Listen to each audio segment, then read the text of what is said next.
Hello, everyone. Welcome to the first episode of the Team Spotlight for the Minima Innovation Challenge. I'm Luke Edwards, Head of Community here at Minima, and today I'm here with AJ. Hi, AJ. How are you doing? Very well. How are you, Luke? Yeah, Nice good. to meet Thank you. you. And you? Tell me a bit about yourself. Where are you from? So I live in Devon. I've been a farmer all my life. Went to college, learned how to grow things and spray things, and kill things, and sell things.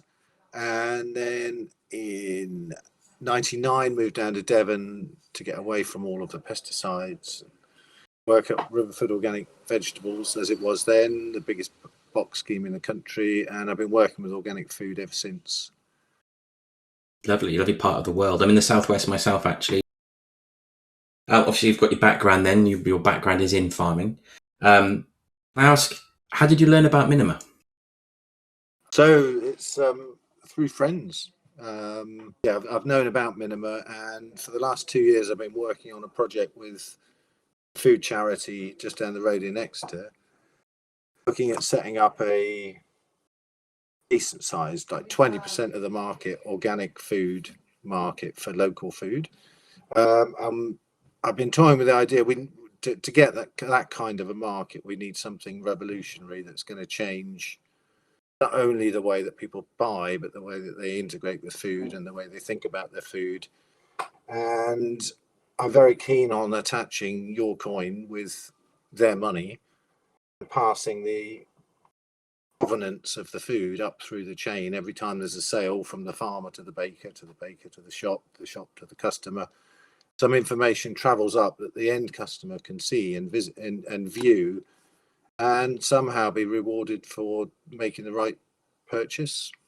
Because the external costs of our cheap food system are that you pay £1 for something and someone else spends £1 clearing up the mess creating your pound's worth of food, and that should appear somewhere on the balance sheet. And also, it's not just the price of a bad food. If you buy a good food, it can actually have some social value. So it's above zero. It's above minimum. It's above. Yeah, it actually contributes to society by buying the right food. I love that. So basically, direct feedback, essentially, for those people that choose to buy in the right way. They get to know the provenance of the food they're buying beyond just the trust and the label. And they're actually getting some direct incentive beyond the quality and provenance of the food itself. I love it. Your project, is it something you see as being standalone, or is it something that's designed to be part of a wider, larger project? So this one has got fairly limited scope.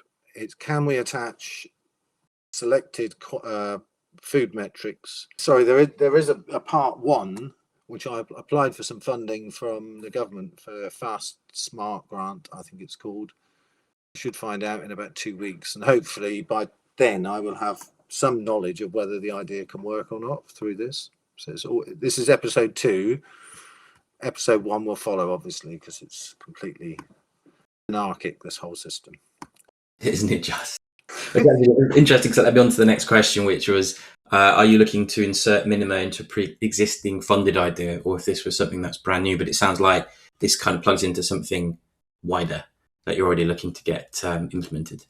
It does, and if we can then get something that's usable, and we can attach it to this local food scheme system that we're intending on setting up, there, even on a pilot basis. I also think, one of the things about it is, young people tend not to buy a lot of organic food, and kind of left out of all the marketing. And it's all about your family's health. It's all about how much you can afford. And actually, they should be involved in this as well, because the lowest hanging fruit is in the food system is to switch to organic. Yep, To be the most good.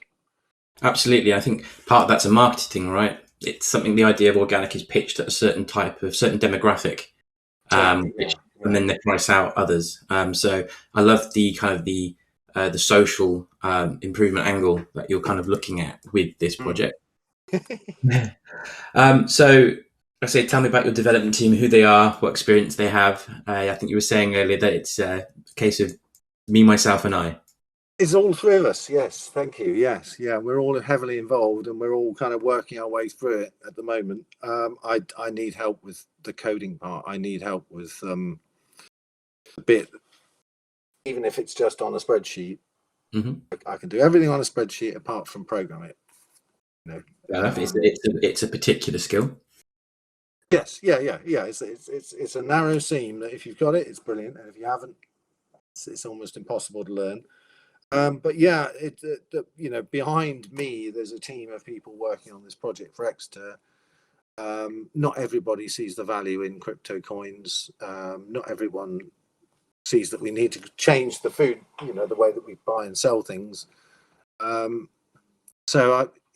something that works and that they can come and play with is, my God, this stuff works. So I suppose Yeah. the next question then is, and by the sounds of it, you've already got this down pat. If you've already been out there getting some funding, is what's your elevator pitch? 90 seconds. The floor is yours. Tell me about your project. Okay, as the only real-time record of food provenance that's linked to a mobile-based payment system that rewards the shopper for buying the right food. Simple. And the problem we've got in the UK is that it's a price-based system where the poorest nutrition food has the highest environmental impact and is usually the cheapest. It's been compounded this year with eating versus heating leaves an even tighter squeeze on food pricing. The debate on sustainability has extended so far to the meat and eating less meat and less dairy with tweaks to packaging. In the meantime, the three main drivers with the most leverage, that's shorter distance for food travelling, reduce waste, and switch to agroecological farming. They get barely a mention by politicians or by the public or the food companies even. And they all have costs, and that's funny, isn't it? I went to a conference a few weeks ago and someone quoted a ministry official saying that cheap food is built into our system in the UK. Over it. Low inflation is what matters. So it's political as well. So what can we do here on the floor is give shoppers the power to make the right choices and reward good behaviour. By passing production metrics up the chain, as the money moves one way and as the product moves the other, the shopper will be able to see the positive, negative effects of their choice in a simple and reliable way. It's intended to investigate how food metrics, and that includes the distance travelled, can be aligned through the production and the selling cycles. You're gamifying, good social and food choices effectively, and I love that. That's really, really good. If they want some Italian salami one day, well, that's fine. No one's innocent in this game. That's the thing. We all fly and we all drive and we all, there's so much blame around at the moment, and it could be turned around and actually where you can see that other people are doing the same as you because the community chest is growing. So the last question I've got then is, imagine your project is completed and you need to get a PR statement out there. What is it about your project that's exciting? What's the problem it solves? What does it actually change? I'm pausing on this one a bit. Yeah. I'm right at the idea stage. Is this something that's practically possible? I don't even want to go to the point of thinking, this is the greatest thing ever, and then find the disappointment of not making it work. And I'm very much a realist. You always expect the worst, plan for the best. You can't be a farmer without being an optimist, I think, but you also have to, at the same time, have to be ready for it not to work. And how, one of the things also to explore are the ethics of this. What is the data that's traveling up and down? How much power is it consuming? Just keeping it and counting it. Is there another way that's lighter touch than this? So all times, simplicity, ease of use, attractiveness, those things all really matter because people won't use it if it's hard work. That is for sure. And if it's as easy as just tapping your phone on the counter, and you've paid, and all the knowledge and all is now on your phone about what you've just done, and you can go back and look and see how much of your shopping basket has done some good. Now that has to be very easy. And like I say, after a while, people won't bother looking at their phone anymore. They'll look at their annual statistics and go, "Great, I've done a hell of a job." And everyone else, Well, thank you very much for your time there, AJ. Very interesting project. Very, very encouraging to see the green credentials of the idea that you're putting forward. And I think it's an excellent use case for Minima.